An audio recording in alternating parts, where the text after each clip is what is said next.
Hello everyone. Today we have with us All India Rank 41, CSE 2024, this year Sachin Basavaraj Guttur. Sachin, how is it feeling? Sir, I'm happy. I'm relieved I'm not to give the next attempt and all. And more than that, there's a sense of accomplishment because this So, was so you have got the true nirvana. definitely, sir. As I was mentioning, when the result came, I was at Buddha temple, so it was really the moment of nirvana for me from this from this exam cycle. So Sachin, could you tell us about the journey of yours in civil services? Which attempt, and I think this was your first mains that you cleared, and in the first main skill that you cleared, you got 41 rank. That is a blessing.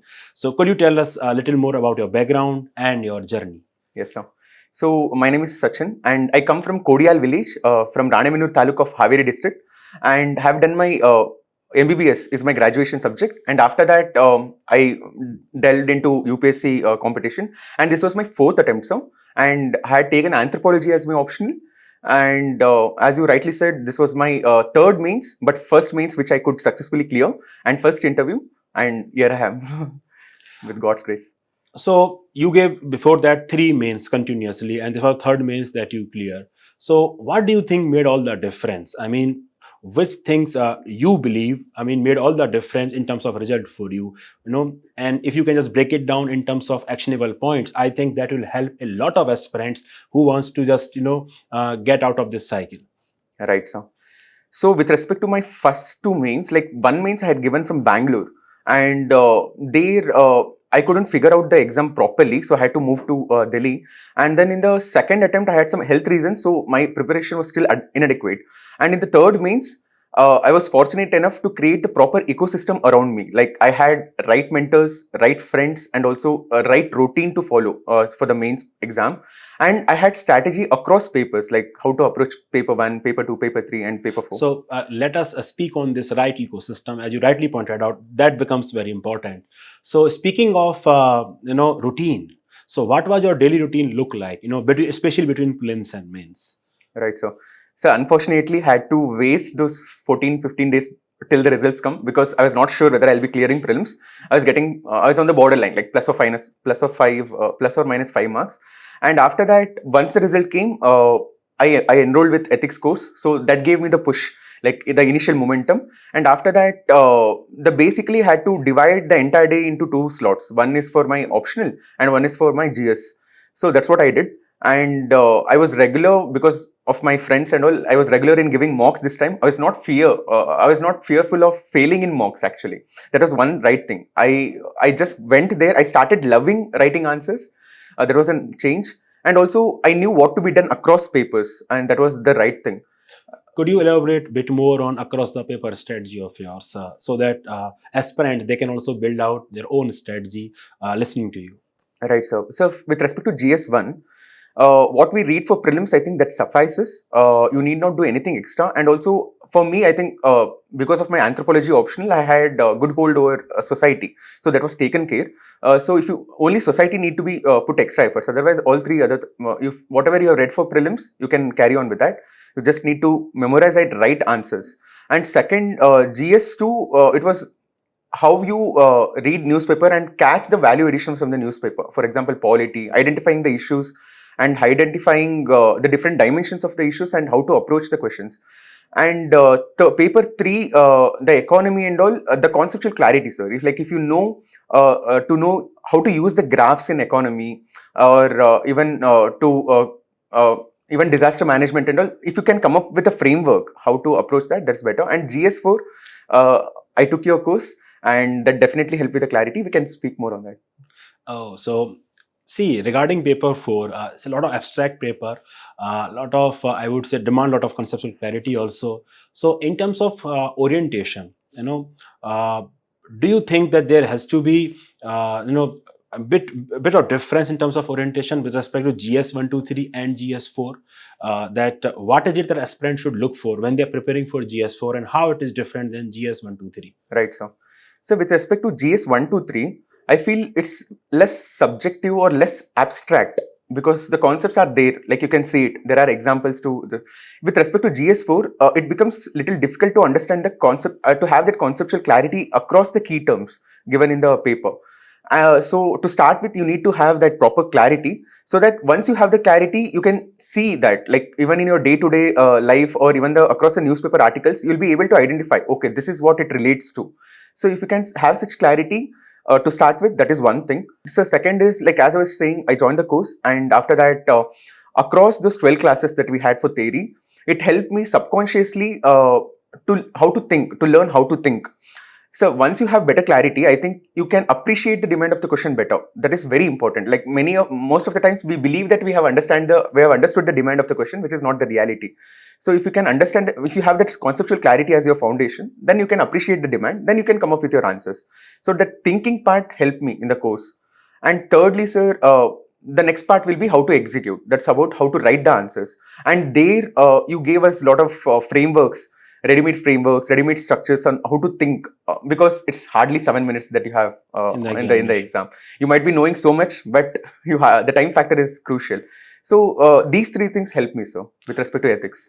I think I fully agree with what you are saying, because see, ethics, the nature of paper is that if you look at the paper, I think everyone will have their own opinion. Okay, even if you discuss that paper with your friends or family, they will have their own opinion. This is what SP should do in this case study. This should be the answer. But see, to have an opinion and to write a answer that fetch marks in the 7 minutes for a 10 marker Yes, sir. question, that becomes challenging. Right, And I sir. think that's where I think you are mentioning about your own frameworks also, that you yourself also created. Yes, sir. I believe that's all because that you could develop that clarity. When you have that Right, sir. clarity, that allows you to create your own framework also. And when you have that framework, I believe it becomes easy to tackle the questions in the 7 minutes all. So basically, like, since the subject is so abstract, like, you're helping us come up with some structures. It helps us to think in methodological way, in systemic way, and that will it will make ethics more tangible rather than I'm abstract. recalling an incident last year. I think I was doing this interview with Arjun Gupta, who got rank 32, and he Right, sir. messaged me just after mains examination only that he was able to finish the ethics paper 5 minutes before the exam. And Okay. that was a bit shock to me, because in ethics usually aspirants struggle with time management. Right, sir. So I asked him during the interview that, Arjun, you messaged me that thing after the mains that you were able to finish the paper 5 minutes before the exam. How did you make that happen? And he gave me this beautiful example of corporate governance. He told me that, sir, you gave the structure, that this is how we need to think when the question regarding corporate governance comes, and it became very easy to think. And the same thing that you are saying, that when you have framework, it becomes easy to generate points, and that is how perhaps you can generate more depth and dimension in your answers. Right. Fair enough.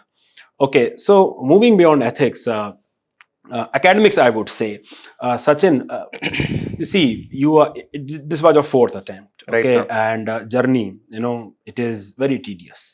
4 or 5 years into this grind without any success. I think you are doctor by the background. Yes, sir. Your friends, they must be doing tremendously well. They're done with their PG Yes, courses. yes, and Working already. yes. The path is settled, career wise and everything. So tell me this one thing. I think many of the aspirants will relate with that. That when you are into this multiple years, this cycle of multiple years, that how exactly you keep your focus, because all the failures are just staying, and how do you maintain your focus, and what keeps you moving? Right, sir. Sir, one thing that stuck with me across preparation, I would say, is I knew I wanted IAS. Like, that was the genuine Cause childhood. so you had this cause that, Right, I yes. had that cause. Like, I wanted to get into service, and especially IAS, and that I had. I was clear with that. As I was saying, it was my childhood dream, the great middle class the great Indian middle class dream. And after that, after knowing that so it's such a bigger dream that you can't easily let go of. You are willing to put all the extra efforts. So I was doing that, but across the years, sir, I found that the guidance matters a lot. Not just the efforts, because I have many friends who are putting constant efforts also, but without knowing what to do, it becomes a challenging thing. For me, I was blessed with right mentors, right friends, as I was mentioning, the ecosystem. So I think that helped me in figuring out what works in the exam. Let us discuss about friends. Right, sir. I think I was discussing it with you, and you told me that friends also played a great role in your journey. Right, sir. But many times, in this preparation journey, as friends, I don't know why they feel that they should be in a bubble, and they should not meet with people. They should not mingle with people. They should only study, which I think they should not do. But many aspirants do that. Uh, So, what is the role of friends in that? Because at one side we have aspirants who believe that they should be in bubble all the time, and because of that, when this journey actually becomes long, it takes a lot of mental health toll on them. So, how did your friend circle play a great role in your journey, Sachin? Sir, to be honest, I too didn't had many friends. I had few, but close, deeper friends, like close friends, and they were serious with the exam. Like most of the time, like even we were just looking at our Telegram chat history, and we haven't shared any memes or anything of that sort. Like we were It's a sharing. blessing to have that kind of friends. Yes, sir. So we were Yes. sharing mostly about the materials or the insights, only those things.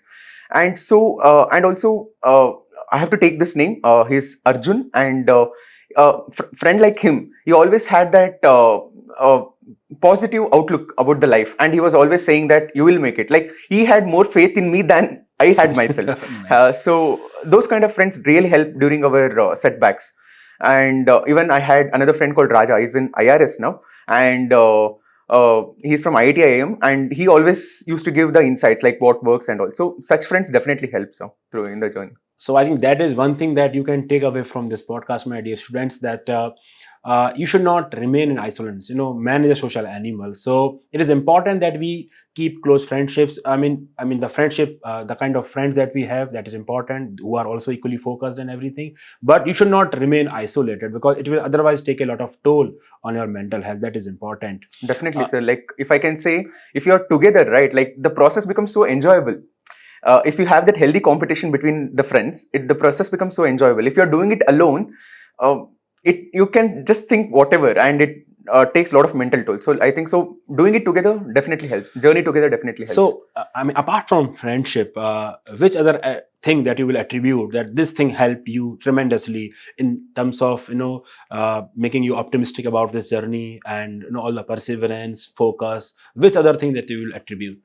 Sir, if I can say that I was spiritual since my childhood, and I was following Swami Vivekananda's teaching all through my Great, life. great, great. So, hand is words are enough. I think like it's like it can motivate any dead human being. Also, I feel so. That was my constant motivation. I used to visit Ramakrishna Ashram at Delhi Very Center, nice. so regularly on a regular basis, like almost twice a week or something, and that definitely helped me with that having that positive mental Correct. outlook. And uh, and I used to meditate Very nice. once in a while, not regularly. I couldn't do that. So I think these two things help me also. And also I sing Bhavagite, so that is another stress buster.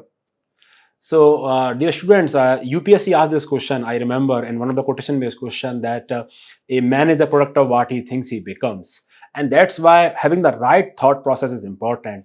And your thought process is shaped by your environment. That environment consists of friendship, as Sachin rightly pointed out, that you need to have a good friend circle. The friend circle who is equally focused with respect to your dreams and who is equally passionate about their dreams, and the good company. I mean, who better than Swami Vivekanand, or whichever leader you aspire, whichever role model you follow. The point is that our thought process should be shaped by such good environment, because ultimately we are product of what we think, because our thoughts, our attitude, they decides a lot. And one more to add to that, sir, is my parents. I can't forget them. Like they have been through a lot of like in this past 4 5 years, they have seen a lot of failures, but still they knew somehow, no, you are going to clear. So continue with the journey. That kind of Yeah, motivation they that's used a to give. blessing, Sachin. I mean, Right, sir. parents support in this Definitely so. journey is very, very Never crucial. once they said that you come back, continue with your medical profession. No, never did they say that. And my brother and all, they always pushed me. So I think having such good family support is most fundamental thing to have. Yes, I agree. I agree with that. So, Sachin, now prelims is approaching. Right, sir. So, what will be your advice to the aspirants who are now preparing for the prelims? And then, what will be your three things that you will tell them for mains also? Right, sir. So for firstly, with respect to prelims, I think I would divide it into two different categories of subjects. For example, polity, economy, and geography. These are more conceptually oriented subjects. So you need to have that conceptual clarity definitely. And we are seeing across papers that they are testing more on the conceptual clarity thing. So that is one thing. And with respect to environment, science and tech, and you should be well aware with what's happening around you. You should read a newspaper. I think there's a misconception that you need not read newspaper, but I belong to that school. like you should read newspaper definitely. It will help you subconsciously with writing answers, with being aware with what's happening for prelims, and also with your interview preparation in the future. So I think these three things. And secondly, sir, one is conceptual clarity, and second thing is with respect to giving as many mocks as possible and learning from the mistakes. Agree. Like not just giving mocks Mocks randomly, blatantly. yes. You should learn what is the mistake that you're doing and improve upon it.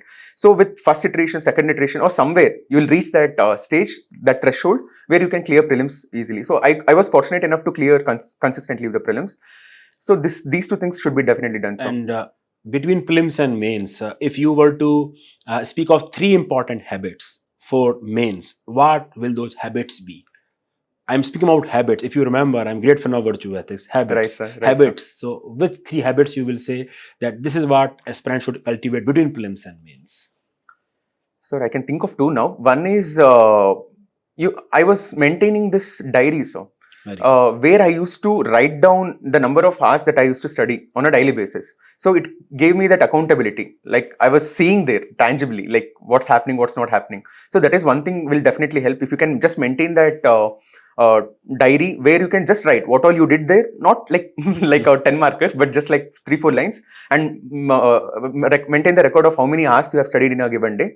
That is one thing. And secondly, sir, make sure that you give a mock on a regular basis. Like I would prefer to say that you should give it on a weekly basis, weekly once. That would suffice. Like if you can do it on a regularly basis, that will also motivate you, because it'll be in that feedback cycle, right? Like you'll be getting your marks, you'll feel depressed, but again you want to overcome that. So it will put you in that loop of improving performance. So these two things. And third habit would be like if you can ask for help, sir. Like it's not really a habit, but very good. Ask for help, whoever it might be, like mentors or friends who are performing well, and especially learn from the toppers copies. Like they are like the golden treasure actually. Like I think, your copy will now be toppers copy for this year's student. Hopefully, sir, if my scores are good enough. I was telling you my ethics didn't go well, so that scare is also there. But hopefully, yeah. Okay, so I think he spoke about, and there's a proverb in English that what gets measured gets done. So if we can just measure about about efforts that we are putting on a daily basis, it becomes a bit easy to track that and improve if we are going here and there in our journey. And second important thing that he spoke about was that we need to work. We need to find out the mistakes in our preparation, and we need to work upon that, because ultimately improvement is what separates toppers from aspirants, and that should be the takeaway from this podcast. So I hope I think thank you so much, Sachin, for doing this with us, and I hope that all the aspirants out there, they will learn a great deal about your journey and will inculcate such valuable lessons in their own journey, so that so that one day they will be sitting here. So thank you so much for watching this, and take care. Bye bye. Thank you, sir. Thank you for the opportunity.